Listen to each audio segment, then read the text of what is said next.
So here's a question for my Toyota fanboys.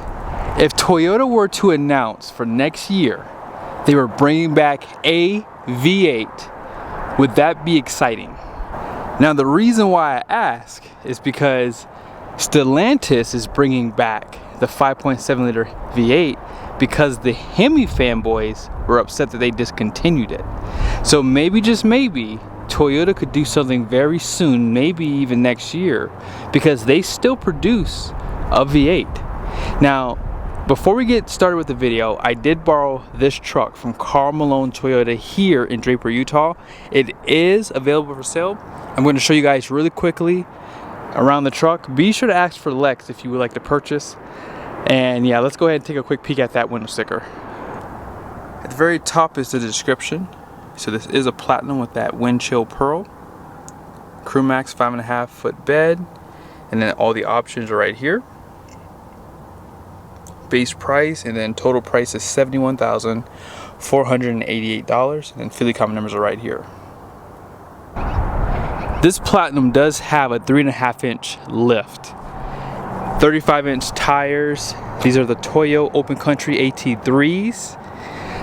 And then there's that size, so 12.5 wide. So they have a nice girth to them. They do poke a little bit. I'm not a fan of aftermarket wheels, but these, I would rock these for sure. 20 inch, you guys see that 4-piston brake. Now, RCX, it looks like they have upgraded upper control arms, shocks, and coils are gonna most likely be upgraded too. And then out back, hopefully you guys can see, let's say rough country? Rough country, huh? And lastly, looks like it has a factory coil still. So they must have added a block or something like that to lift the rear. Alright, let's go ahead and talk about this V8. So this engine, known as the V35A, has been a challenge for Toyota. I'm actually really shocked that Toyota has not unveiled that they're working on a second engine option, or third engine option. I guess the hybrid engine is a second engine option, but I'm shocked that they're not talking about bringing back a naturally aspirated V8 engine for this truck. Now, most people know Toyota's had one of the best run of V8s. The first one that they offered for the Toyota Tundra was that 4.7 liter V8, which was, man, the best of the best. Talk about reliability, talk about low end grunt, and talking about hitting it out of the park for your first attempt for V8 in the States. And I know that Toyota had the Lexus brand with the V8s. I'm just saying for the trucks. And then Toyota brought out the 5.7 liter V8 and the 4.6 liter V8, which the 4.6 was fine, but that 5.7, which is that 3UR FE, that is probably one of the greatest engines we've ever seen. That was introduced back in 2006 up until the end date of 2022. It had 381 horsepower, 401 pound-feet of torque. I've sold so many Toyota Tundras with that 5.7 that Toyota should owe me a big check. Just saying, Toyota, if you remember my name, just go back and look. I've sold a lot of Tundras for you. But here we are. This engine is under a recall, and Toyota has not brought out anything saying they're going to be potentially bringing out something as an alternative for this engine. And think of it like this. Now that Ram has the Hemi back, the Toyota Tundra is really the only pickup in the full-size segment that does not have an optional V8, because GM still has two and Ford still has a Coyote. So reality is, this is a perfect opportunity for this brand. Toyota knows how to build engines, and they have to do something, in my opinion, really soon. And it should have been for 2026, in my humble opinion. Now, obviously, we always give hate to the new engines. A lot of people don't like the idea of a twin-turbo V6 anyways, but the reality was that 5.7 was not that reliable. I mean, at the beginning of it, that is. At the beginning, it had its issues, and throughout the model years, it did have some issues. Like, oil consumption was something that I didn't have to look up. I do remember that being an issue when I sold the trucks, because I had a couple customers say to me, hey, is it normal for the truck to go through a quart of oil every 1,000 miles? And I said, I have no clue, I'm not a mechanic, so you have to ask them. But the other issue that I did look up was the crankcase ventilation sensor. That was something that was pretty big on these engines based off the forums. Now, the other thing was the electronic throttle system had issues.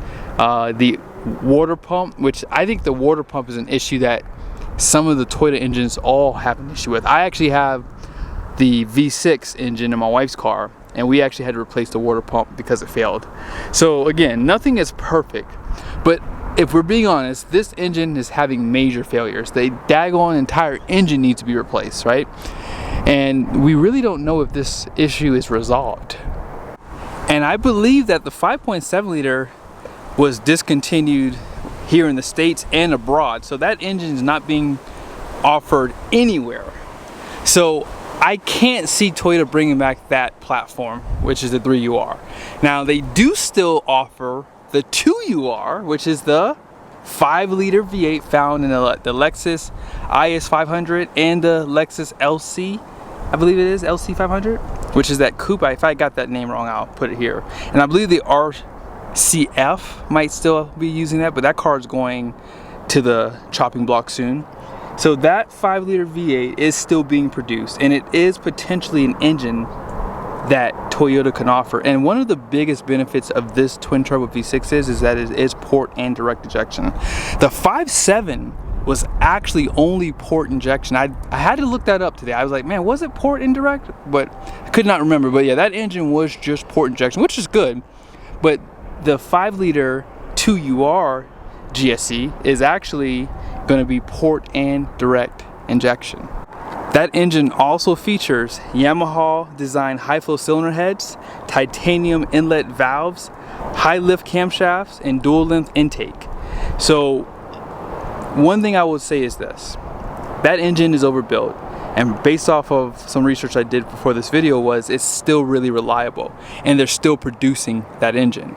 Now imagine if Toyota were to take that engine, put it in the Tundra.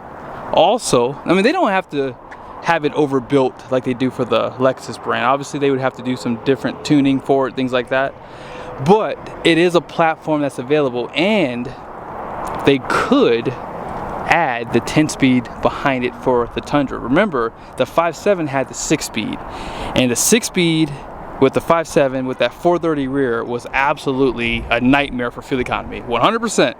Everyone complained about it. So could you imagine if Toyota put the 10-speed behind it, took the 430 and went down to maybe like a 331, 342 for the rear gearing? This truck could probably get about the same fuel economy as this twin turboed V6 option. And I don't have to guess, I know it would, because based off of the Hemi versus the Hurricane, based off of the EcoBoost versus the 5-liter, that's what I've been seeing, about the same fuel economy. Now the last thing we're going to talk about is horsepower and torque. Back in 2008, Lexus introduced the ISF with the 5-liter V8. Now that engine had 416 horsepower and 371 pound-feet of torque. Now it was using an 11.8:1 compression ratio, and let's just be honest here, Toyota people are the cheapest people in the world. You cannot get a Toyota owner to burn premium if it were to save their life. That's why Lexus brand uses premium, Toyota don't, because they know they have the cheapest buyer. So we would have to do something with the compression ratio with this engine, right? We would have to lower the compression. Now with that being said, if you don't remember, the GSF and the RCF did have an updated version of the 5-liter V8. That engine put out 467 horsepower and 389 pound-feet of torque. Now that was at a 12.3:1 compression ratio. So if I were Toyota and they watched this video and they were like, you know what, maybe we could run the 5-liter V8 in our truck. They could somehow, some way manage to get more out of this for the Tundra. I think that Toyota buyers would love to see this engine option. I understand the 5.7. I would love to see the 5.7 because remember, the 5.7 had a supercharger option that was absolutely amazing. The amount of people I saw bring their trucks in to get supercharged was mind-boggling, and it was not cheap. Back then it was like, what, 10 grand to do that? Now today it would probably be about 15 to 17 grand, I don't know. But regardless, yes, I think that if they could muster out about 420 horsepower and somehow, some way get that torque up to maybe 400, I think that the 5-liter V8 would be a huge success. Having the 10-speed transmission behind it, having the higher gear ratio out back, which would help fuel economy, and of course, regular fuel. Although I will say, if you guys really want to get ballsy, you could do a premium tune for the 5.0, and then that would actually give people a little bit more horsepower and torque.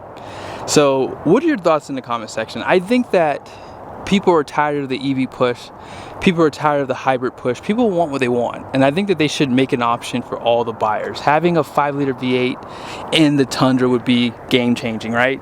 I think that it would probably even save you a little bit of payload, because I can only imagine this twin turbo V6 being slightly heavier. I think the 5.7 was what, 489 pounds, in that ballpark there.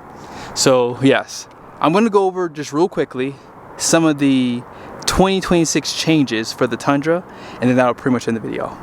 So here's the title, and just keep in mind this is for the Sequoia too. Now, Car and Driver does say after a few years on sale, Toyota's two largest vehicles are ready for an update. Both the Tundra pickup truck and its SUV sibling, the Sequoia, continue to offer potent hybrid powertrains and off-road ready TRD Pro models. While Toyota also left the brash, chunky styling untouched, both full-size Toyotas enter the 2026 model year with new interior and exterior colors and extra standard and optional equipment. There's that new Wavemaker color. The most obvious addition for 2026 is a new exterior paint color called Wavemaker. This vivid blue hue is now available on both Sequoia and Tundra, but it's exclusive to the TRD Pro trim. Both models also gain a new interior look on the luxurious capstone trim, which now offers shale premium leather trim seats that feature a brown stripe down the center. The limited trim also gains leather trim seats offered in either black leather with white stitching or gray leather with black stitching. Both the Tundra and Sequoia also come with more equipment than before. In the Sequoia, all trims now come standard with power folding third row seats. The Tundra TRD Pro, offered exclusively for the hybrid powertrain, can now be offered with optional ISO dynamic seats akin to the ones found in the Tacoma TRD Pro. While these seats, which feature integrated shock absorbers, help reduce the jostle from bumpy terrain when off-roading, we found that they almost entirely eliminated legroom in the Tacoma, turning the four-door truck into a two-seater. Perhaps the Tundra's larger footprint will make that a non-issue. And then here's that new interior color.